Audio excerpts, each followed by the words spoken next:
Is this thing on? It is. All right, I'm DaRock. Welcome back to the channel.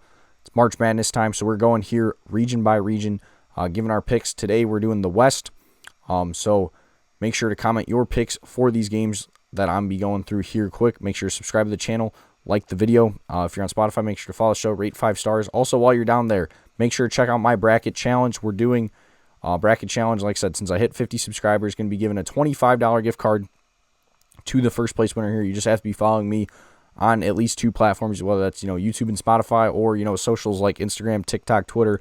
Going to have a lot of content coming out on those places as well. So make sure to check all those out, and let's get into the picks.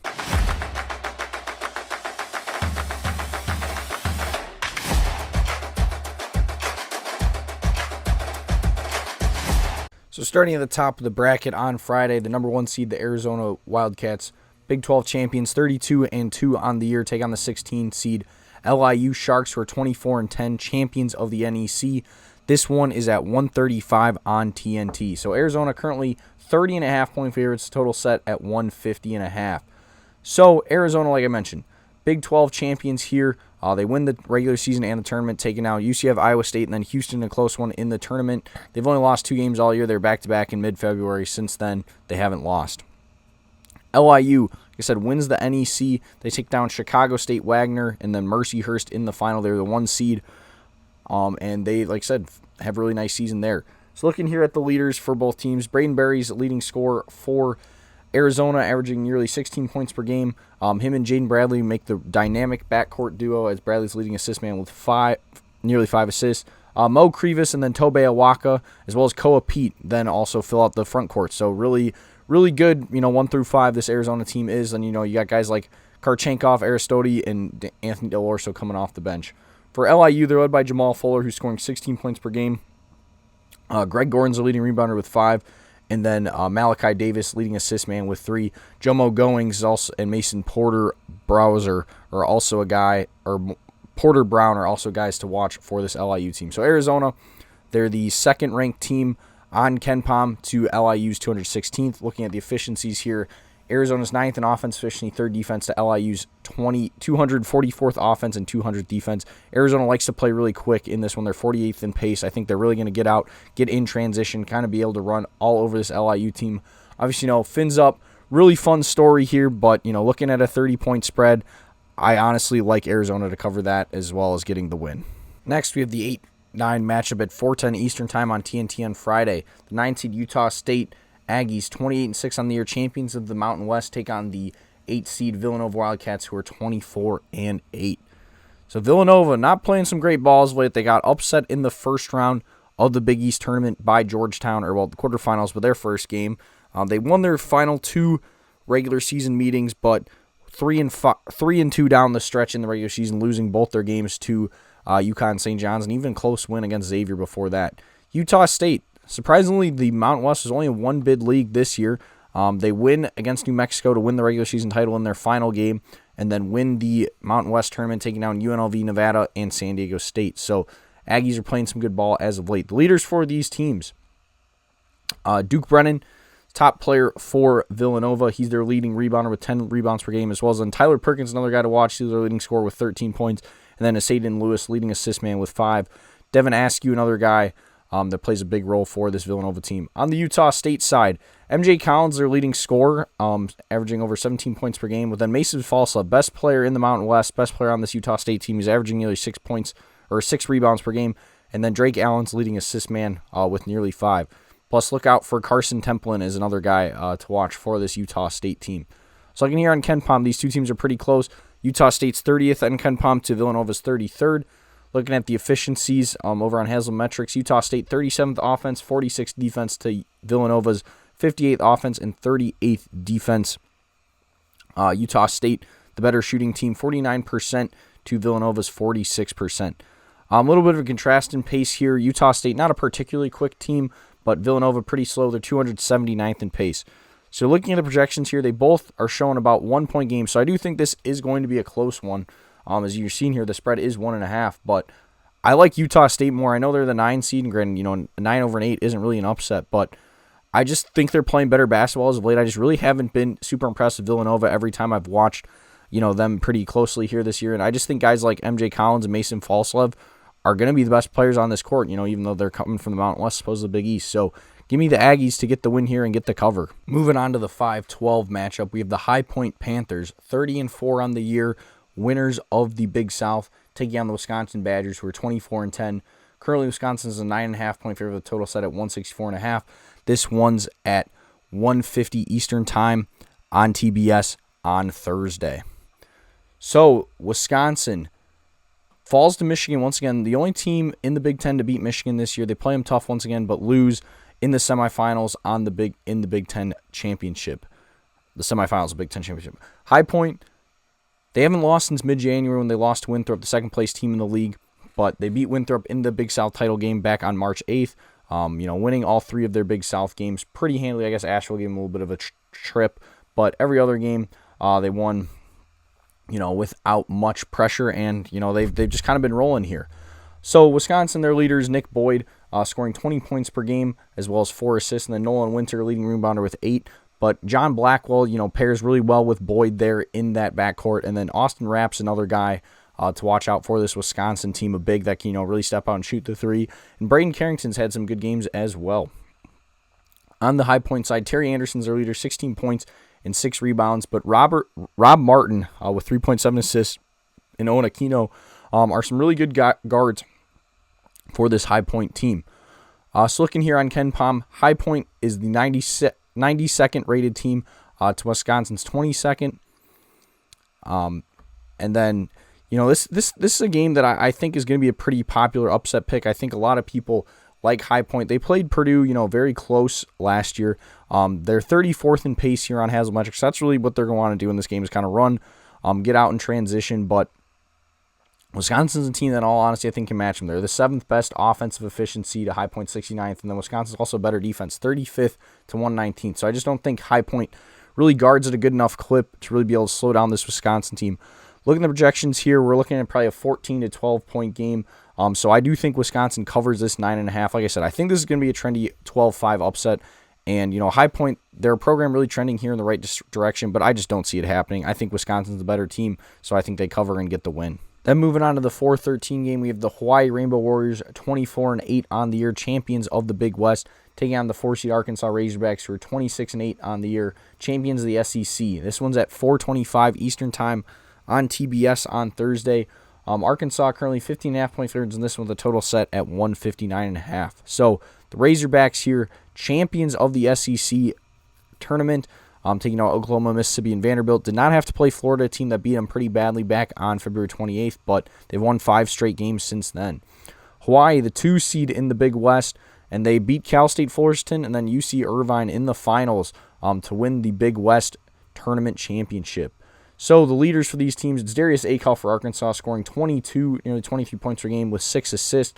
And then Trayvon Brazile, leading rebounder 7. But Malik Thomas, also a go-to guard for this Razorback team. That's a lot of fun to watch. Plus guys like Billy Richmond and Malik Ewan have played some pretty big roles for Arkansas this year as well.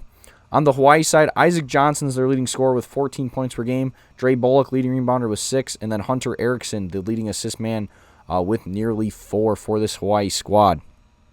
So looking here on KenPom, Arkansas is the 15th rated team. Hawaii's 108th.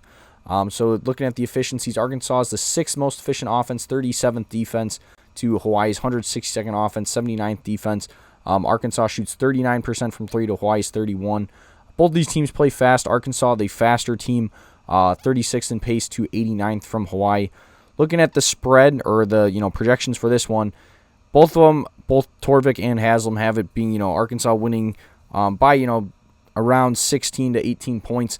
I think they cover this spread. They're going to score probably close to 90 points in this one. Hawaii, they play this very interesting no switch defense and kind of like to make it seem simulate like they're helping and switching, but they do not at all. And I think a guy like Darius Akel is just going to absolutely tear that up. So give me Arkansas to win and cover. Then in the 6-11 matchup, we have the Texas Longhorns, 19-14 on the year, taking on the BYU Cougars, who are 23-11. This one's at 7:25 Eastern Time on Thursday. BYU currently 1.5 point favorite with a total set at 159.5.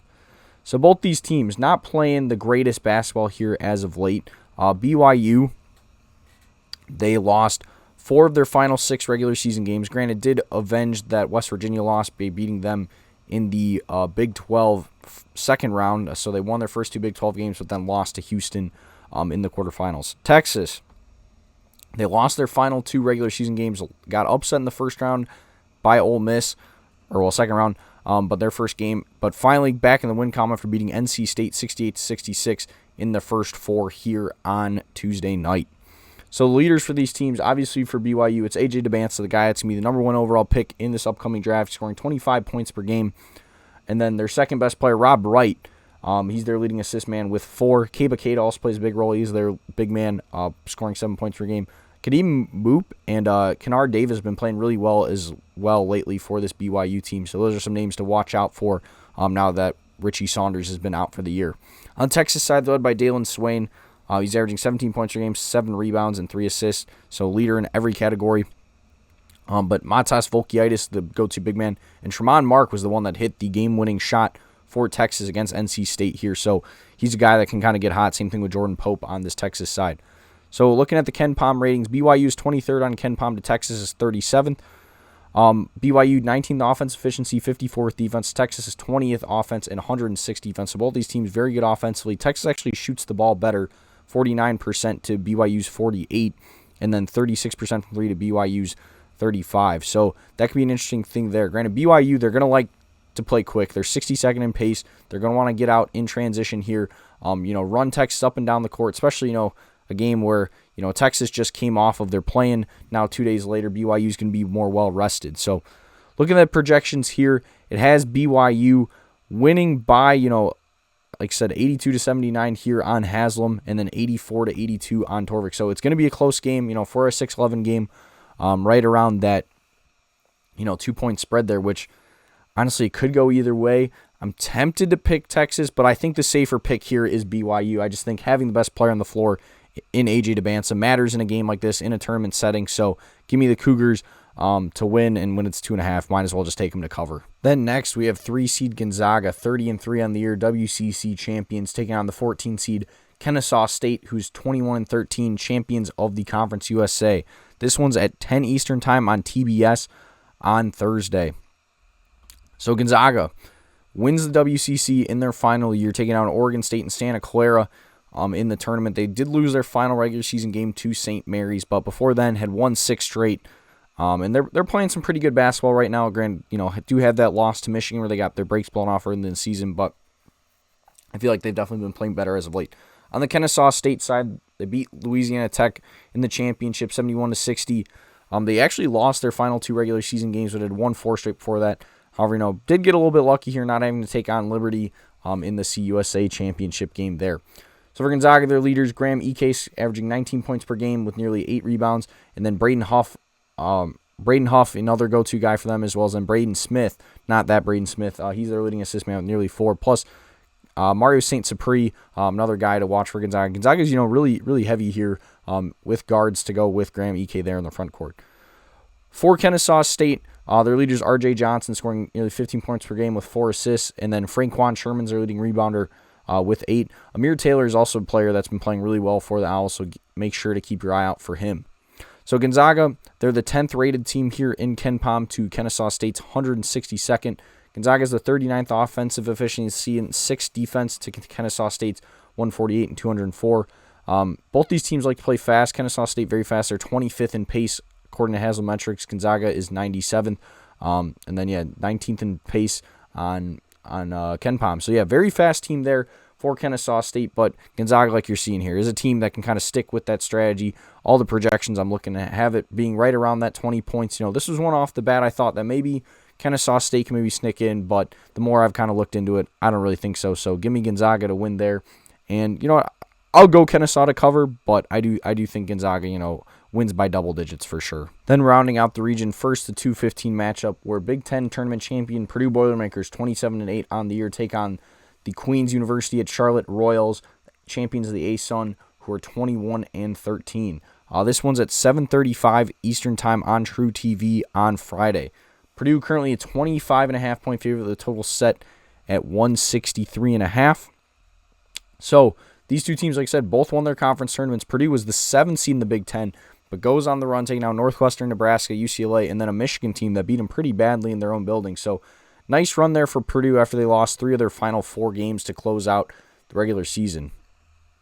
Queens, same thing, goes on a bit of a run here. They're the 3 seed in the ASUN. They take down West Georgia, Austin Peay, and then Central Arkansas, who's the 1 seed in overtime to win the ASUN there. So team leaders here, Braden Smith, leading scorer and assist man, 14 points, 9 assists for Purdue, with then Trey Kaufman-Renn, the leading rebounder, with 8, plus Oscar Clough and Fletcher Loyer, also guys to watch here on this Purdue side. For Queens, it's Jordan Watford, their leading assist man, with nearly 4, and then Nasir Mans, their leading scorer and rebound, 13 points, nearly 6 boards, plus then Yov Berman, another player to watch for Queens. So here on KenPom, Purdue is the 8th rated team. Queens is 183rd. Purdue is the most efficient offense on Haslametrics in the 44th defense to Queens' 92nd offense and 314th defense. So Queens does have a good offensive team here. They're 68th in pace, so they do like to, get up and down the floor. While Purdue, on the other hand, likes to play pretty slow. So that's kind of where I think is the difference in this one. That's what maybe the 25.5 number does scare me a little bit. Granted, both these projections here, both Haslam and Torvik, have Purdue winning by around that 25-point margin, scoring 90 points per game. I guess maybe the play in this one is the over, just because, I think Purdue is going to score the ball. Like Queens likes to play fast, so I think we're going to see a very high-scoring game not back and forth, but, both teams getting up and down the floor. So give me Purdue and the over in this one. Then the final game here in the West region, final game of the first round. At 10:10 Eastern Time on True TV Friday night, the 10 seed Missouri Tigers, 20-12 on the year, take on the 7 seed Miami Hurricanes. Miami is currently a 1.5 point favorite with a total set at 147.5. So Miami, team that has had a really good first year here under Coach Jay Lucas. They won their first game of the ACC tournament against Louisville, but then lost in the semifinals to Virginia here on Friday.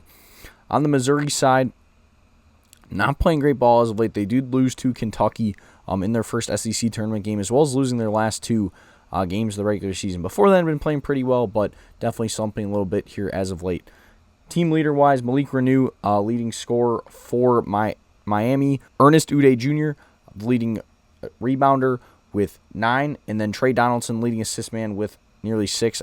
Trey is really, the kind of go-to guy there for Miami. Him and Renew form a really good, front court, back court duo, so a lot of fun there to watch.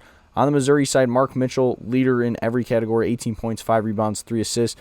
But guys like Anthony Robinson, Jaden Stone, even T.O. Barrett have had some, good games here as well for the Tigers, so those are some names to watch there. Looking here at KenPom, Miami's ranked 31st to Missouri's 52nd.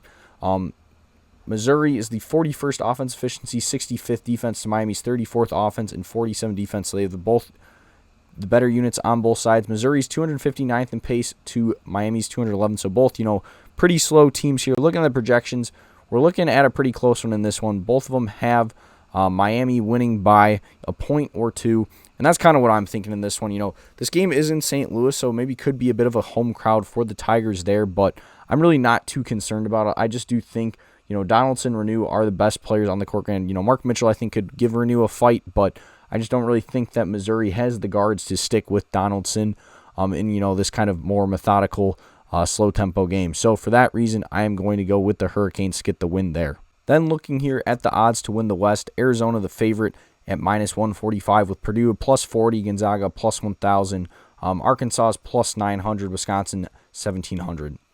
My pick in this one, I'm going chalk once again. I think the 1 seed Arizona is the one to get the win there. I could see Purdue being the one to face them in the Elite Eight there, but I think Arizona will win that game. I guess if you want to go an underdog, maybe Darius Acuff goes on a Walter Clayton, Kemba Walker type run. Could lead Arkansas to the Final Four, but I just don't think Arkansas is on the same level as Arizona. That could maybe be one to sprinkle on. Or if, you want to go A.J. DeBanson, Wisconsin at +4,000, be my guess. They maybe have a nice draw where if they can get by Texas, like I said, Gonzaga's maybe not as good this year as they have been in years past, so maybe, they pull an upset there. Maybe Purdue gets upset early on. So you never know in this tournament. But yeah, my pick is going to be Arizona to win the region. That's going to wrap it up. Thank you guys so much for watching. Like I said, if this is, the first region you're checking out here in the West, make sure to check out the East. Both those two are dropping here on Wednesday, with then the South and the Midwest coming out on Thursday morning. Make sure to comment your picks for these games, as well as liking the video, subscribing to the channel. Like I said, at the top of the video, make sure to check out the bracket challenge here for Shoot DaRock. Winners getting a $25 gift card. You just got to be following me on at least 2 platforms, so whether that's YouTube and Spotify or socials like Instagram, TikTok, and Twitter. Like I said, a lot of content will be coming on those places as well. So thank you guys so much for watching, and I'll see y'all next time. Peace.